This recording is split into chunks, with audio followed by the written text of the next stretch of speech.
dominates. Few transformations have been as stark or as consequential as what has unfolded in Bangladesh, a country that now, I think it's fair to say, stands at the crossroads. The task of stabilising the nation and steering it towards free and fair elections has fallen, Mohammed, to you. Mohammed Yunus is a Nobel Peace Prize laureate, global champion of microfinance. You and I have been talking about the work that you have done over the past, 25 years, I guess. The first time that I spoke to you, a man known as the banker of the poor. Your vision has lifted millions out of poverty, and now as chief advisor of this caretaker government, you face quite significant challenges in rebuilding public trust, reviving the economy, and ensuring a peaceful transition of power. Any regrets in taking on this role? No regret, but it's a big task. I was not ready for that. That's not what I'm looking for. Good to see you, Becky, again. And I was concentrating on my work, as I do, on the issues, microcredit, social business, how to transform the economy completely, overhaul the things. In a way, it changes the perspective of the entire world. So while I was doing this, I was designing the Paris Olympic as a social business Olympic, so that it's good for people, it's not just entertainment and so on. And they are very happy to work together to design that. So I was in Paris. I was called back from home that you come back home because something happened. You have to take the responsibility. It wasn't just something that happened. The students had hit the streets and they had demanded your return. Amazing. Students came up, offered their bodies and said, shoot us as many as you want, but we're not going away. You have to leave the country, you have to leave it to the people who deserve better. And so there's a tremendous outburst against the government.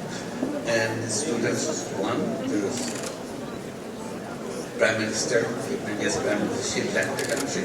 At that point I was called to come in to take the responsibility. That's how I got involved with that. The ousting of former Prime Minister Sheikh Hasina, of course, has happened. And there is a palpable anger among the people over the Hasina regime, particularly after some pretty inflammatory remarks from her. Demonstrators just last week attacking her home, certainly the historic home of her father. How do you mitigate that anger in the short, medium and long term? And can you just talk about the challenges that you do face at present? The first challenge obviously is to bring law and order, because the whole country was up in flame, to get her out of the country, so that they can take control of the country from her. Because it's a devastated country. She never held an election for 15, 16 years. She was ruling the country without election. She had fake elections without any voters and so on. Destroyed the economy, destroyed the banking system, a series of things. So the people rebelled against it, and that's how it happened. So our first job is to make sure the law and order is established, and the next job is to rebuild the economy, rebuild the society, rebuild the institutions which have completely failed. So this is the process we are going through. In order to do that, we have to go through the process of reform. We have created 15 different reforms commissions in law and order, police administration, and the question of constitutional reform, question of election procedure reforms, and so on. So there are 15 of them. They are reporting back with suggestions, their recommendations, what needs to be done. So now we have what we call consensus building commission. So that we go to the political parties and so on, see which are the recommendations all agree, so that we take that as a charter and then implement that and hold an election. Election will be held as early as probably December of this year. Any intention to continue in a leadership position through those elections and beyond? You were called back for this. You said it wasn't a role that you were looking at. I still not the one to look at. I made it very clear. When my job is done, I hand over the responsibility to the elected government. I go back to what I enjoy doing most. This is what I've dedicated my life. I want to continue. Can you just explain the main economic challenges that Bangladesh faces at present? What have you identified? You talked about the progress, not least in announcing plans for elections to be held in late 2025 or early 2026. What are sort of fundamental issues that you need to work on with regard to the economy? When we have an earthquake, everything falls apart in Gaza. So after the earthquake, you try to take break visibility. This is our situation. The economy, society, administration, everything fell apart. So our job is to rebuild piece by piece. To give an example, the banking system. Banking system was completely collapsed. $16 billion were taken away from the banking system. Stolen from the banking system. And in total, there are $17 billion per year which shifted away from Bangladesh by over-invoicing, under-invoicing, all kinds of corrupt practices and so on. So the banking system is at the verge of collapse, our economy is on the verge of collapse, and we have to rebuild those things. Our international reserve situation fell to the deepest point, so we have to rebuild that on the economic side. And people have to continue with life so they can survive that.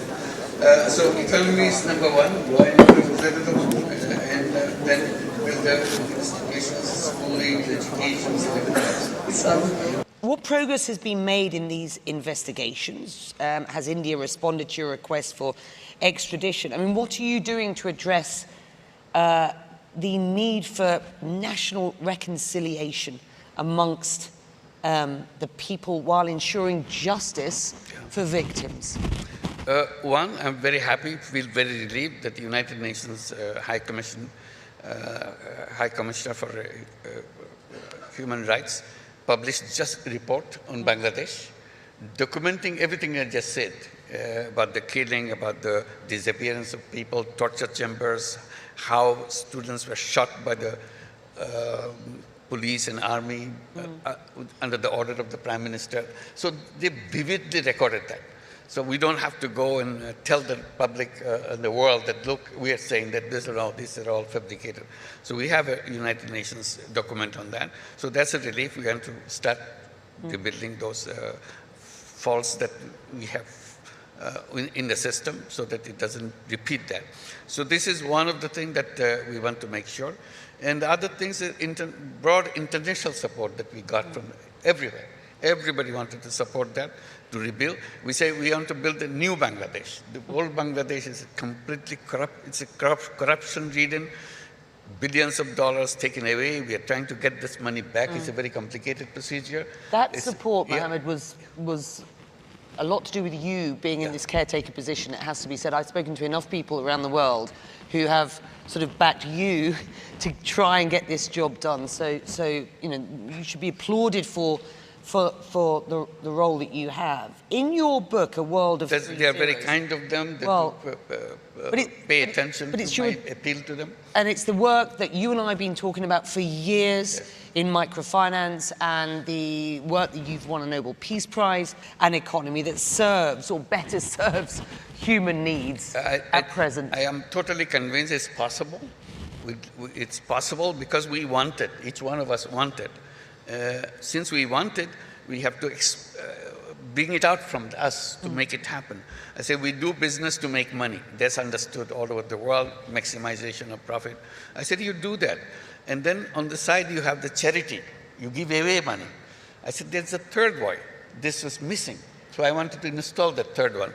I call it social business. Business to solve human problems without any intention of making money. If you can give away money, I said, why don't you just invest? Make it as a business. Business to solve the problem, like healthcare problem. Healthcare problem can be done in a way, sustainable way, so that you are not doing this health business to make money, but to solve the problem of the people. I raised this question in Corona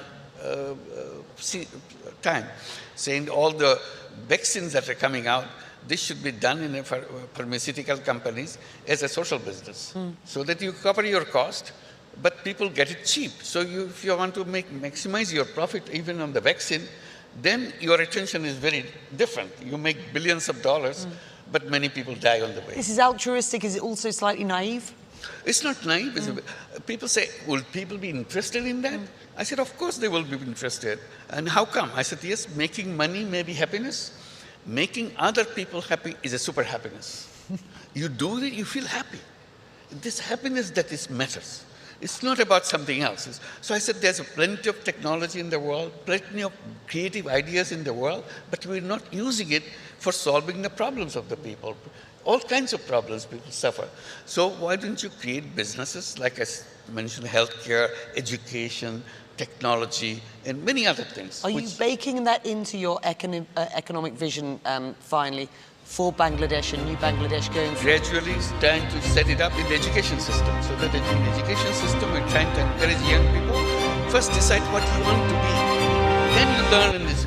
If you don't have what you want to be, then you become a job seeker. You work for somebody else. Mohammed, And that's the end of your story. it's an absolute pleasure. It's my It's pleasure. been a long time. It's always a pleasure being with you. Thank you very much Thank you. indeed. Mohammed Yunus for you today. Thank you.